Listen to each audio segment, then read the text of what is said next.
Hello everyone, আশা করি সকলে ভালো আছো এবং সুস্থ আছো। আর তোমরা দেখতে পাচ্ছ যে আমি এনেছি লজিক ক্লাস।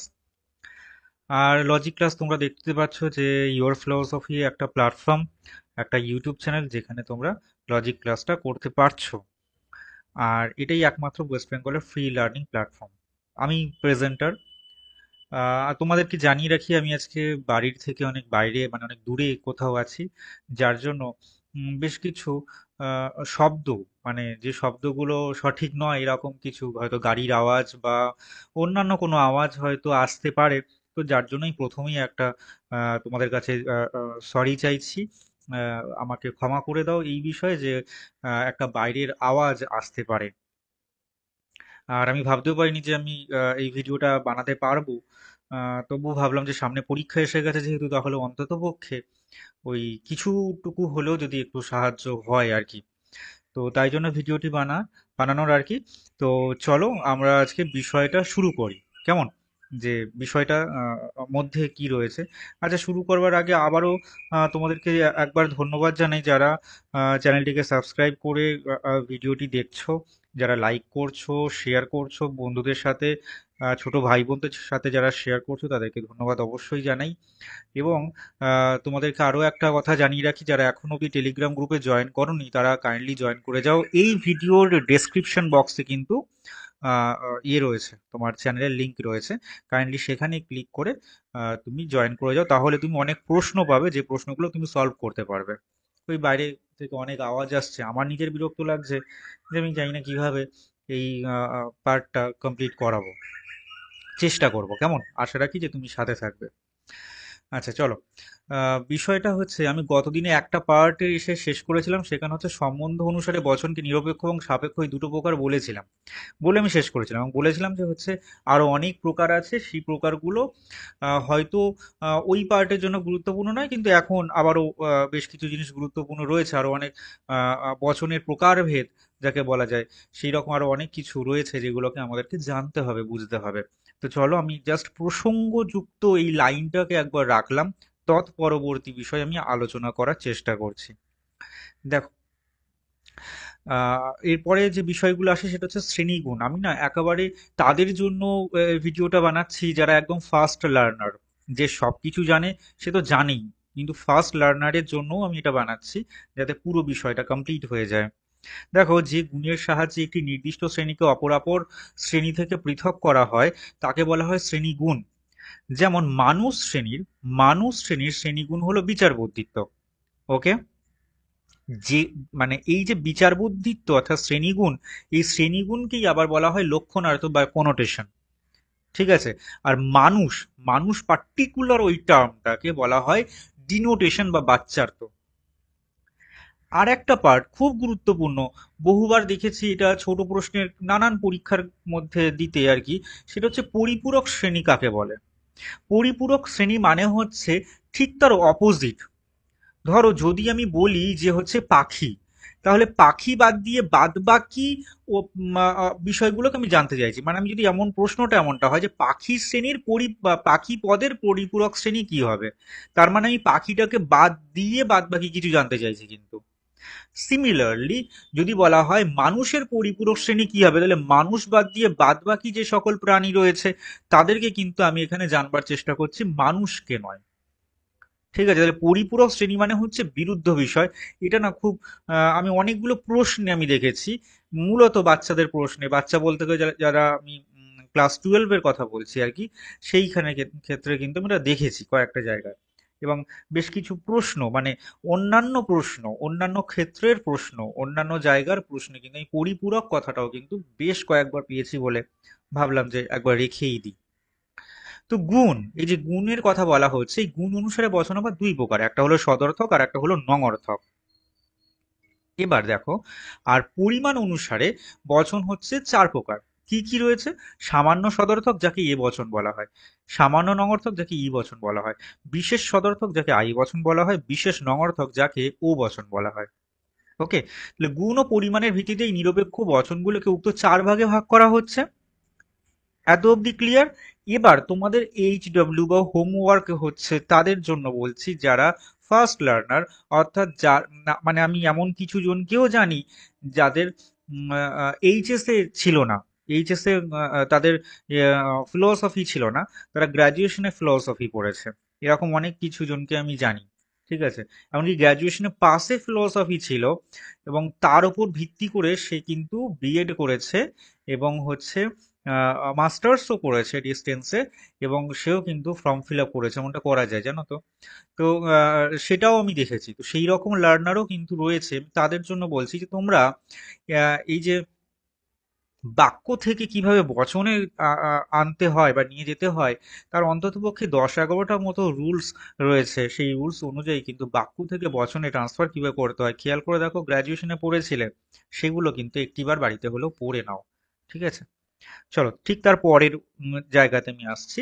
শোনা যায় যে ল্যাটিন শব্দ অ্যাফিরমো থেকে এ এবং আই, এই যে এ এবং আই, এই দুটো পাওয়া যায়। অ্যাফিরমো মানে হচ্ছে আমি অ্যাফার্ম করছি, ওকে। আর ল্যাটিন শব্দ হচ্ছে নিগো, মানে আমি নেগেট করছি। তো এরকম নেগো থেকে ই এবং ও, এই দুটো কিন্তু যে যে টার্ম যে টার্মটা রয়েছে সেটা কিন্তু নেওয়া হয়েছে। আসলে এখান থেকে এ আই ই আর ও নেওয়া হয়েছে, এমনটা কিন্তু নয় যে ভাওয়েলের এ ই আই ও এখান থেকে নেওয়া হয়েছে। হয় না, ভাওয়েল কনসোনেন্ট আমরা পড়েছিলাম ছোট্টবেলায়, সেই ব্যাপারটা কিন্তু নয়। আসলে অ্যাফিরমো আর হচ্ছে নিগো, এই শব্দ থেকে কিন্তু এ আই ই ও এই বচনগুলি নেওয়া হয়েছে। না হলে এই রকম জায়গা হয়তো অন্য কিছু থাকতো, এর বদলে হয়তো এসও থাকতে পারতো। তা তো নেই, আছে এ। তার মানে এ আই ই ও এগুলো কিন্তু অমুক জায়গা থেকে নেওয়া হয়েছে। ওকে। আচ্ছা, এটা মানে আহ, মানে খুব একটা যে প্রচলিত বা মানে মানে প্রচলিত তা কিন্তু নয়। মানে অ্যাফিরমো আর হচ্ছে নিগো খুব যে প্রচলিত সেটা কিন্তু নয়। পদের ব্যাপ্যতার কথা মানে আমি আসছি। যখন কোনো পদ তার সমগ্র বাচ্চার্থকে বুঝিয়ে থাকে তখন তাকে ব্যাপ্য পদ বলে। যেমন এ বচনের উদ্দেশ্য পদ ব্যাপ্য, আর হচ্ছে বিধেয় পদ অব্যাপ্য। ই বচনের উভয় পদই ব্যাপ্য, আই বচনের উভয় পদই অব্যাপ্য। ও বচনের উদ্দেশ্য পদ অব্যাপ্য, আর বিধেয় পদ ব্যাপ্য। তাই না, এগুলো আমরা ছোটবেলায় পড়েছি। তো এই ব্যাপ্য অব্যাপ্যের কনসেপ্ট থেকেও কিন্তু পরীক্ষায় একটু ঘুরিয়ে হলেও কিন্তু প্রশ্ন দিতেই পারে। আমি প্রিভিয়াস ইয়ার্সের প্রশ্ন দেখছিলাম, সেখানে দেখছিলাম যে মানে বেসিক প্রশ্ন, মানে বাক্য থেকে বচনে কিভাবে ট্রান্সফার করতে হয় সেই রকম প্রশ্নও কিন্তু দিয়েছে। চলো, নেক্সট হচ্ছে অমাধ্যম অনুমান বা ইমিডিয়েট ইনফারেন্স। এই জায়গাটা বোঝাতে গেলে আমি জাস্ট এটা কনসেপ্ট একটু বোঝাচ্ছি, তার আগে আমি বলে রাখি যে আমি কিছু বইয়ের ছবি এনেছি। ঠিক আছে, আমি নিয়ে আসবো এই জন্যে, মানে এর পরবর্তীকালেও নিয়ে আসবো, কারণ হচ্ছে সময় অল্প। সব যে টাইপ করে লিখে দেওয়ার সময় আমার হাতেও, বাবু সত্যি বলছি, এত সময় নেই। আমারও ব্যক্তিগত কাজ কিছু রয়েছে, যারা আমাকে ব্যক্তিগতভাবে চেনো, যেন বর্তমানে আমি একটু অন্য জায়গায় ইনভলভ হয়েছি, সেখানে মারাত্মক চাপ দিচ্ছে। তো সেই চাপও আমাকে নিতে হচ্ছে। আবার এদিকে তোমাদের এই পার্টটা চেষ্টা করছি শেষ করে দেওয়ার, সেটাও একটা বড় ব্যাপার। তো দেখো, অনুমান দুই প্রকার, অবরোহ আর আরোহ। অবরোহ অনুমানে আমরা কি করছি, সামান্য থেকে সামান্য হেতুবাক্য থেকে বিশেষ সিদ্ধান্তে আসছি। এই লাইনটা না ভীষণ ইম্পর্টেন্ট, জানো তো। আর আরোহ অনুমানে আমরা বিশেষ হেতুবাক্য থেকে সামান্য সিদ্ধান্তে আসি। এবার দেখো, যে অনুমানে কেবলমাত্র একটি হেতুবাক্য থেকে সরাসরিভাবে সিদ্ধান্তে আসা হয় তা হলো অমাধ্যম অনুমান। আমি মনে করি যে আমি তোমাদের জন্য যতগুলো লাইন এখানে লিখে নিয়ে আসার চেষ্টা করছি সেই সবগুলোই গুরুত্বপূর্ণ। তোমরা কিন্তু কাইন্ডলি নিজের খাতার মধ্যে এগুলো কিন্তু লিখে নিও। পিডিএফ কিন্তু অ্যাভেলেবেল নেই। এসএলএসটি পার্টে পিডিএফ অ্যাভেলেবেল নেই, একমাত্র নেটের পার্টের মধ্যে ছিল পিডিএফ অ্যাভেলেবেল। এসএলএসটি পার্টের মধ্যে কোনো পিডিএফ অ্যাভেলেবেল এই জন্যেই রাখিনি, কারণ অনেক টিচার্স আছেন যারা পড়ান, তারা এখান থেকে পিডিএফ নিয়ে গিয়ে তারা পয়সা দিয়ে পড়ান। ব্যাপারটা আমি রিপিট করছি, তারা এখান থেকে ফ্রিতে পিডিএফ গুলো নেয়, নিয়ে বা অন্যদের থেকে পয়সা নিয়ে তাদের থেকে ইয়ে করে আর কি। তো যার জন্য আমি দিতে চাইছি না, মানে এক প্রকার মন থেকে এরকম কোনো ইচ্ছে বা সদিচ্ছে আমার নেই আর কি দেওয়ার। তো কেবলমাত্র তাদের জন্য, এবং তারা নিজেরাই আমাকে জানিয়েছে যে হ্যাঁ তোমার ওখান থেকে নিয়ে আমি ইয়ে করছি। তো এজন্য আমি দিতে চাইছি না পিডিএফ, তাই জন্য বলছি লেখো। লেখো, নিজেরা লেখো, একটু পরিশ্রম করো, না হয় আর 10 মিনিট লাগলো, কিন্তু একটু খাতায় লিখলে মাথায় থাকে। আচ্ছা, দেখো এই যে অনুমান বা ইনফারেন্স, এটাকে দুটো ভাগে ভাগ করা হচ্ছে, একটা হচ্ছে অবরোহ বা ডিডাকটিভ, আর একটা হচ্ছে আরোহ বা ইন্ডাকটিভ। ওকে, এই যে অবরোহ বা ডিডাকটিভ, এটা দুটো পার্টে ভাগ করা হচ্ছে, একটা সমাধ্যম বা মিডিয়েট, আর একটা হচ্ছে অমাধ্যম বা ইমিডিয়েট। সমাধ্যম যেটা রয়েছে সেটা হচ্ছে অনিরপেক্ষ যুক্তির নন ক্যাটেগরিক্যাল সিলোজিজম, আর হচ্ছে নিরপেক্ষ বা ক্যাটেগরিক্যাল সিলোজিজম। এই পার্টটা আজকে করাতে পারবো না, সিরিয়াসলি বলছি, কারণ আজকে আমাকে এইগুলো করাতে হবে। তো এই যে অমাধ্যম বা ইমিডিয়েট ইনফারেন্সের মধ্যে আমরা পাচ্ছি কনভার্সন, অবভার্সন, কন্ট্রাপোজিশন, আর হচ্ছে তোমার বিরোধানুমান। ঠিক আছে, ইনফারেন্স বাই অপোজিশন, এটাও করিয়ে দেবো। কিন্তু দেখো এখানে কেবলমাত্র যে 3টি পার্ট দেওয়া রয়েছে আর না, আরো অনেক পার্ট আছে, বিশ্বাস করো অনেক পার্ট আছে, কিন্তু তার মধ্যে আর একটা পার্ট, সেটা হচ্ছে অন্তরাবর্তন। ঠিক আছে, আমি জাস্ট অন্তরাবর্তন সম্পর্কে একটু বলে দেবো। অন্তরাবর্তন সম্পর্কে মানে অন্তরাবর্তন পরীক্ষায় আসবে কিনা আমার ঠিক জানা নেই। আমি যতদূর জানি হচ্ছে এই সমবিবর্তন বা কন্ট্রাপোজিশন অবধি হয়তো পরীক্ষায় দিলেও দিতে পারে। ঠিক আছে, আচ্ছা, এমন অনেকেই আছো যারা হয়তো ইউটিউবে গিয়ে কমেন্ট বক্সে উতলা হয়ে যাবে, এর পরেরটা কি বা অমুকটা কি তমুকটা বললে না কেন। তাদেরকে আমি বলে রাখবো যে হচ্ছে উম, আহ, একটা কাজ করো, একটু অপেক্ষা রাখো। ঠিক আছে, একটু অপেক্ষা রাখো, একটু ধৈর্য ধরো, দেখবে তোমারই প্রশ্নের জবাব আমি পরবর্তী ভিডিওগুলোর মধ্যে দিয়ে দিচ্ছি। যখন দেখবে পুরো এই যে পার্ট বা পুরো লজিকের যে পার্টটা যখন কমপ্লিট হয়ে যাবে, তখন দেখবে তোমারই, তুমি যে প্রশ্নটা করছিলে সেটা দেখবে অলরেডি এখানে বলা হয়ে গেছে। ঠিক আছে, তো একটুখানি ধৈর্য রাখবে। ঠিক আছে, অনেকে অধৈর্য হয়ে পড়ে, এটাই হচ্ছে ব্যাপার। মানে তারা জানে অনেকটা, আমি তাদের থেকে কম জানি, আমি স্বীকার করছি প্রথম দিন থেকে আমি সত্যি কম জানি। এটা হচ্ছে ব্যাপার। আবর্তন বা হচ্ছে কনভার্সন যে বিষয়টা, সেটা কোনটা? আবর্তন, এখানে এটা তো একটা মানে আবর্তন কাকে বলে বলা হয়েছে, আবর্তনের ক্ষেত্রে কিছু রুলস আছে। কি রকম রুলস? না হচ্ছে আহ, একটা ও ইয়ে দেখাই, হ্যাঁ, উম, আবর্তনের, দেখো আবর্তনের ক্ষেত্রে উদ্দেশ্য আর বিদেহ দেখো তাদের স্থান পরিবর্তন করে, গুণের কোনো চেঞ্জ হয় না। ঠিক আছে, এটা দেখতে পাচ্ছ, গুণের চেঞ্জ হচ্ছে না, উদ্দেশ্য আর বিদেহ কিন্তু স্থান পরিবর্তন করছে। আচ্ছা, এবার আসো, আর হচ্ছে কি, দেখো এই দেখো, উদ্দেশ্য বিদেহ সিদ্ধান্তের বিদেহ উদ্দেশ্য পদ করে গুণের পরিমাণ অবিকৃত, গুণ ও পরিমাণ মানে কোনো রকম বিকৃত হচ্ছে না, এরকম রেখে একটা অনিবার্য সিদ্ধান্ত টানা হচ্ছে, সেটাকে বলা হচ্ছে আবর্তন। আবর্তনের একটা সব থেকে বড় বা ভাইটাল একটা নিয়ম হচ্ছে যে যে পদ আশ্রয় বাক্যে ব্যাপ্য হয়নি বা হেতুবাক্যে ব্যাপ্য হয়নি, সেটা সিদ্ধান্তে ব্যাপ্য হতে পারে না। যদি এইরকম কোনো ঘটনা ঘটে থাকে তাহলে সেটা কিন্তু আবর্তন করবার যোগ্যই নয়। এই রকম ক্ষেত্র আছে। তো সেই রকম ক্ষেত্রে আমরা দেখতে পাই যে এ বচন থেকে আই বচন, এটা যদিও আবর্তিত নিয়মের মধ্যে আসলেও কিন্তু এটা সরল আবর্তন না, এটা হলো অসরল আবর্তন। তাহলে এই অসরল আবর্তনকে কেন সমার্থক নয় এখানে বলা হয়েছে? কারণ একটা একটা নিয়ম আছে জানো তো, যে সামান্য বচন থেকে বিশেষ সিদ্ধান্তে আসা যায় না। এই রুলসটা এখানে ব্রেক করে বলে নব্য যে সকল লজিশিয়ান রয়েছে, মূলত বুল রয়েছে তাদের মধ্যে, জর্জ বুল, তো তারা কিন্তু বলছেন যে এ থেকে কিন্তু আই বচনে আসা যাবে না। সমবিবর্তনের একটা পার্ট আছে, আমি ওখানে আহ, গিয়ে খানিক বাদে গিয়ে বলবো।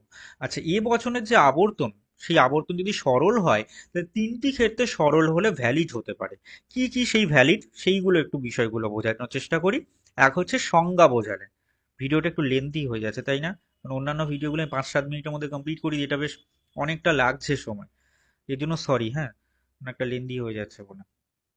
সংজ্ঞা বোঝালে যে সকল মানুষ হয় বুদ্ধিবৃত্তি সম্পন্ন জীব। দেখো মানুষেরই একটা মানে মানুষেরই ডেফিনিশন চাইছে, তাহলে মানুষ মানে কি, সে বুদ্ধিবৃত্তি সম্পন্ন জীব হবেই। তাহলে সকল মানুষ হয় বুদ্ধিবৃত্তি সম্পন্ন জীব, এটাকে যখন এলএফ করা হচ্ছে বা লজিক্যাল ফর্মে যখন নিয়ে আসা হচ্ছে, তখন দেখা যাচ্ছে সকল হলো বুদ্ধিবৃত্তি সম্পন্ন জীব মানুষ, এই বুদ্ধিবৃত্তি সম্পন্ন জীবটা এই পাশেও আসলো, হয়টা হয়তে থাকলো, মানুষটা মানুষে আসলো। আর এই পুরো পার্টটা কি হলো, এ বচন থেকে এ বচনে ট্রান্সফার হলো। এটা সরল বচন হলো, কারণ কি সংজ্ঞা বোঝানো হয়েছে, তাই জন্য এইটা হলো একটা ভ্যালিড। সিমিলারলি সমার্থক শব্দ বোঝালেও হয়। যেমন সমার্থক মানে বুঝতে পারছো তো, ছোটবেলায় পড়েছিলে কিন্তু, মনে করে দেখো সমচ্চারিত ভিন্নার্থক শব্দ, সমার্থক শব্দ, এরকম কিন্তু তোমরা ব্যাকরণ বইয়ে কিন্তু তোমরা পড়েইছিলে। সেই রকমই ত্রিভুজ মানেই কিন্তু তিন বাহু বিশিষ্ট হবে। তাহলে সেই রকম ক্ষেত্র হচ্ছে দেখো সকল তিন বাহু বিশিষ্ট হয় ত্রিভুজ, এরকম একটা বিষয়। আবার দেখো বিশেষ পদ বোঝালে, যেমন বর্তমানের ক্ষেত্রে আমি বলতেই পারি যে মোদি হন ভারতবর্ষের প্রধানমন্ত্রী, তেমনি ভারতবর্ষের প্রধানমন্ত্রী হন মোদি। এই যে কথাটা, এটা হচ্ছে একটা বিশেষ পদ। পদ বোঝা বিশেষ, তিনি একজন বিশেষ ব্যক্তি। সিমিলারলি মোদির জায়গা তুমি ইয়েও করতে পারো, রবীন্দ্রনাথ হন গীতাঞ্জলি স্রষ্টা, তাই না? এই কথাটাও কিন্তু হতে পারে। মানে একটা বিশেষ পদ বোঝানো হচ্ছে। আশাটা কি তুমি বুঝতে পারলে? আচ্ছা, তারপরে হচ্ছে তোমার ই বচন। ই বচন হচ্ছে দেখো কোনো মানুষ নয় পূর্ণ আর কোনো পূর্ণ নয় মানুষ। আই বচন হচ্ছে কোনো কোনো রাজনীতিবিদ হয় সচ্চরিত্র আর কোনো কোনো সচ্চরিত্র ব্যক্তি হয় রাজনীতিবিদ। আর ও বচনের আবর্তন সম্ভব নয়, কারণটা কি, ওই রুলসটা ব্রেক করে, যে পদ আশ্রয় বাক্যে ব্যাপ্য হয়নি তার সিদ্ধান্তে ব্যাপ্য হতে পারবে না। যখন তুমি এ বচন থেকে ও বচনে যাবে বা আই বচন থেকে ই পাশে আসবে, যখন তুমি মানে সেই মানে অন্যান্য বচনগুলো থেকে যখন তুমি ও বচনের দিকে সিদ্ধান্তে নিঃসরণ বা নিষ্কাশন করবার চেষ্টা করবে, তখনই দেখবে ওই রুলসটা ব্রেক করে যাচ্ছে, যার জন্য আবর্তন কিন্তু সম্ভব নয়। তাহলে আবর্তন কেন সম্ভব নয়? কারণ হচ্ছে যে পদ আশ্রয় বাক্যে ব্যাপ্য হয়নি তার সিদ্ধান্তে ব্যাপ্য হতে পারে না, এই রুলসটা কিন্তু ব্রেক করছে, তাই জন্য সম্ভব নয়। নেক্সট হচ্ছে বিবর্তন বা অবভার্সন। দেখো, যে অমাধ্যম অনুমানে হেতুবাক্যের উদ্দেশ্য সিদ্ধান্তের উদ্দেশ্য হয়, হেতুবাক্যের বিধেয়ের বিরুদ্ধ পদ সিদ্ধান্তে বসে, পরিমাণ অপরিবর্তিত থাকে আর গুণের পরিবর্তন হয়, এরূপ অনিবার্যভাবে নিঃসৃত সিদ্ধান্তকে কিন্তু বিবর্তন বলে। এবার দেখো, এই বিবর্তনের ক্ষেত্রে একটা ছকের কথা বলা হচ্ছে। বিবর্তন মানে প্রথম যে যে পার্টটা, মানে আশ্রয় বাক্যের যে পার্টটা, সেটাকে বলা হয় বিবর্তনীয়। আবর্তনের ক্ষেত্রে ওখানে আবর্তনীয় বলতে হবে। আর যেটাকে সিদ্ধান্ত যে বাক্যটা, সেটাকে বিবর্তিত, আর আবর্তনের ক্ষেত্রে ওটা আবর্তিত বলতে হয়। ওকে, দেখো, এ বচন থেকে ই বচনে আসে, ই থেকে এ। মানে ব্যাপারটা হচ্ছে সামান্য বচন সামান্য বচনের মধ্যেই থাকবে, বিশেষ বচন বিশেষ বচনের মধ্যে থাকবে। দেখো, ই থেকে এ, এ থেকে ই, আই থেকে ও থেকে আই, এর মধ্যেই থাকছে। দেখো, এমনটা নয় যে ওটা ডিরেক্ট ইতে চলে গেল, এটা ডিরেক্ট আইতে চলে আসলো, এরকমটা হচ্ছে না। সামান্য বচন সামান্য বচনের মধ্যে থাকছে, বিশেষ বচন বিশেষ বচনের মধ্যেই থাকছে। এই হচ্ছে মেন ফান্ডা, আর কিছু না। সমবিবর্তন, দেখো, সমবিবর্তন এটিকে প্রকৃতপক্ষে অমাধ্যম অনুমান বলা যায় না, আসলে এটা আবর্তন বিবর্তনের মিলিত প্রয়োগ।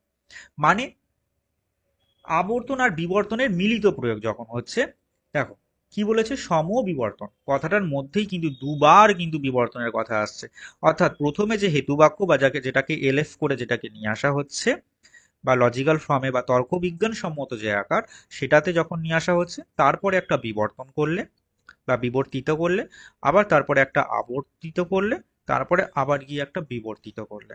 ঠিক আছে, মানে দুবার কিন্তু বিবর্তন আসছে, মাঝখানে একবার আসছে আবর্তন। এই যে পার্টটা, এটা কিন্তু দেখো আমরা দেখতে পাবো এ বচন থেকে এ বচনই আসবে। মানে ওপরে যদি এ বচন থাকে, মানে প্রথম শুরুটা, তাহলে সেখানে কিন্তু এ বচনই আসবে। ই থেকে ওতে আসবে, আই বচনে কিন্তু বিবর্তন কিন্তু হয় না, ও বচন থেকে ও বচনই আসে। আরেকটা কথা কিন্তু আমি একটু আগে বলেছিলাম যে আহ, সমবিবর্তন, অন্তরাবর্তন, হ্যাঁ অন্তরাবর্তন বলে একটা ওয়ার্ড আমি ব্যবহার করেছিলাম। সেটা কিন্তু অনেক সময় না সম আবর্তনও বলে অনেকে, আমি দেখেছি। হয়তো ভুল হলেও হতে পারি, কি জানি বাবু। তো তোমার কি বললাম, অন্তরাবর্তন।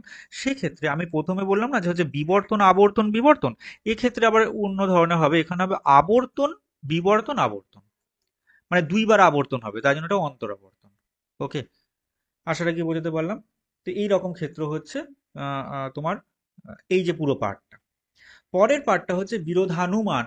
এইখানে কিন্তু আমি ধীরে ধীরে ধীরে এবার আমি এতে চলে যাব, স্কোয়ার বা পজিশনের দিকে আমি যাচ্ছি। ওকে, যে অনুমানে কোনো বচনের সত্যতা বা মিথ্যাত্ব অন্য কোনো বচনের সত্যতা বা মিথ্যাত্বের উপর নির্ভর করে অনুমান করা হয়, তাকে বলা হয় বিরোধানুমান। ওকে, এবার দেখো, বচনের বিরোধিতা বা স্কোয়ার অফ অপোজিশন হচ্ছে একই উদ্দেশ্য ও বিধেয় যুক্ত দুটি বচনের মধ্যে যদি গুণ ও পরিমাণ কিংবা গুণ ও পরিমাণের একত্রে পার্থক্যযুক্ত পারস্পরিক সম্পর্ককে বলা হবে বচনের বিরোধিতা।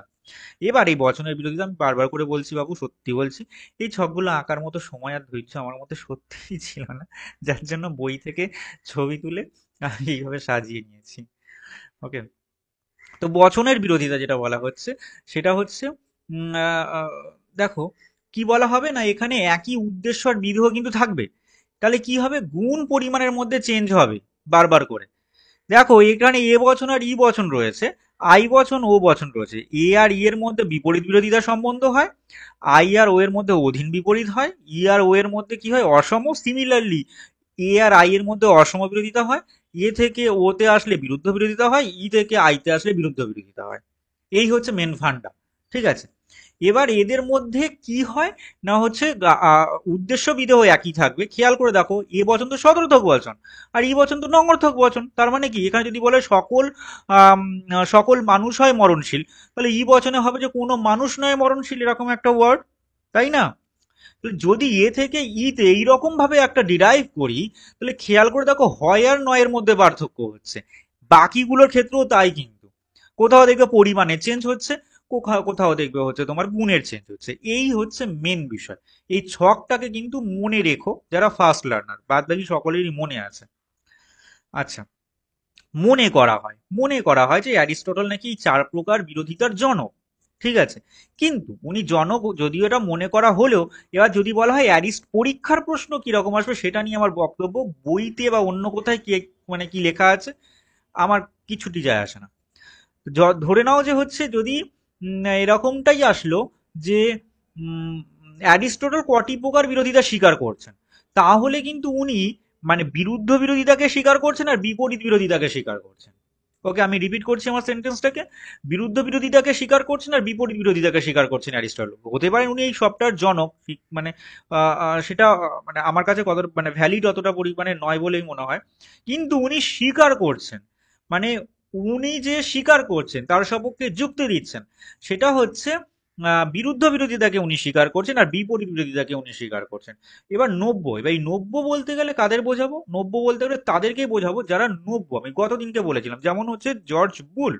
তো জর্জ বুল এনাদের মতে বা তৎপরবর্তী যা যে সকল লজিশিয়ান রয়েছে তাদের মতে কিন্তু কেবলমাত্র বিরুদ্ধ বিরোধিতাই কিন্তু একমাত্র এই ভ্যালিড অফ মানে স্কোয়ার অফ অপোজিশনের যে পার্ট রয়েছে তার মধ্যে একমাত্র বিরোধিতা যদি বলা হয়, তাহলে তারা কিন্তু কেবলমাত্র বিরুদ্ধ বিরোধিতাকে স্বীকার করছেন, অন্য কোনো কিছুকে করছেন না। আশা রাখি বোঝাতে পারলাম। এবার আমরা এর ভেতরে কি কি আছে সেই বিষয়গুলোকে জানবার চেষ্টা করব।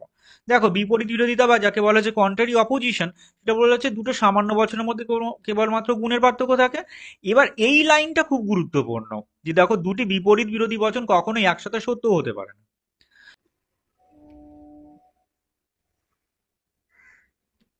আচ্ছা, এবার আসো দেখো অধীন বিপরীত বিরোধিতা। অধীন বিপরীত বিরোধিতা বা সাব কন্ট্রারি অপোজিশন হচ্ছে দেখো দুটো বিশেষ বচনের মধ্যে গুণের পার্থক্য থাকবে, আর এই দুটি বচন কখনো একসাথে মিথ্যা হতে পারবে না। ঠিক আছে, তা তোমাদের কোনটা মনে রাখতে হবে, এই লাস্ট লাইনটা অন্ততপক্ষে ভালো করে মনে রেখো, এখান থেকে পরীক্ষায় প্রশ্ন হবার সম্ভাবনা রয়েছে। নেক্সট হচ্ছে অসম বিরোধিতা বা সাব অল্টার্ন অপোজিশন, যেটা বলা হচ্ছে সেটা হলো এই বচনে দুটো গুণের দিক থেকে এক হলেও পরিমাণের দিক থেকে এরা পৃথক হবে। যদি সামান্য বচন সত্য হয় তাহলে বিশেষ বচন সত্য হবে, আর যদি বিশেষ বচন মিথ্যা হয় তাহলে সামান্য বচন মিথ্যা হবে। এটাই হচ্ছে ব্যাপার। আর একটা হচ্ছে বিরুদ্ধ বিরোধিতা, যাকে বলা হচ্ছে কন্ট্রাডিক্টরি অপোজিশন। বিরুদ্ধ মানে কথাটা বুঝতে পারছো তো, মানে টোটালি বিরুদ্ধ। যদি দুটি বিরুদ্ধ বিরোধী বচন মানে দুটো বিরুদ্ধ বচন কখনোই কিন্তু এরা একসাথে সত্য হতে পারে না বা কখনোই একসাথে মিথ্যা হতে পারে না। একটা যদি সত্য হয় তাহলে আর একটা মিথ্যা হবেই। এইবারটা মনে রাখো, একটা যদি সত্য হয় তাহলে আর একটা মিথ্যা হবেই। আচ্ছা, এবার তোমাদের বলে রাখি যে হচ্ছে আজকে আমি সত্যি বলছি এতটুকুই বোঝাতে পেরেছি, মানে বোঝাতে পারলাম তোমাদেরকে। আশা রাখি যে কিঞ্চিত হলেও হয়তো উপকৃত হয়েছে অথবা হওনি, কারণ লজিকটা সবাই পারে। এইটা হচ্ছে মানে মেন বিষয়। লজিক, ইন্ডিয়ান ফিলসফি কিংবা ওয়েস্টার্ন ফিলসফি গুলো সবাই পারে। যেগুলো পারে না বা জানতো না সেটা হচ্ছে এথিক্স বা হচ্ছে সাইকোলজির কিছু অংশ, যেগুলো তারা পারতো না বা জানতো না, সেইগুলো অলরেডি কমপ্লিট করানো হয়ে গেছে। তো আমি আশা রাখছি যে তোমাদের আজকের এই এই যে যতটুকু আলোচনা করলাম, এটা তোমাদের ভালো লেগেছে, হয়তো লেগেছে। যদি ভালো লেগে থাকে তাহলে কাইন্ডলি একবার লাইক করে দিও, শেয়ার করে দিও। অবশ্যই তোমরা সাবস্ক্রাইব করেই দেখছো আমি জানি। তো ধন্যবাদ তোমাদের এতটুকু দেখবার জন্য। খারাপ লাগলেও জানাও যে হ্যাঁ দাদা খারাপ লেগেছে, ঠিক আছে, সেটাও জানো। ভালো লাগলে জানিও, শেয়ার টেয়ার করো। ঠিক আছে, তো সবাই ভালো থেকো, সুস্থ থেকো। আশা রাখি দেখা হবে পরের দিনকে। ধন্যবাদ।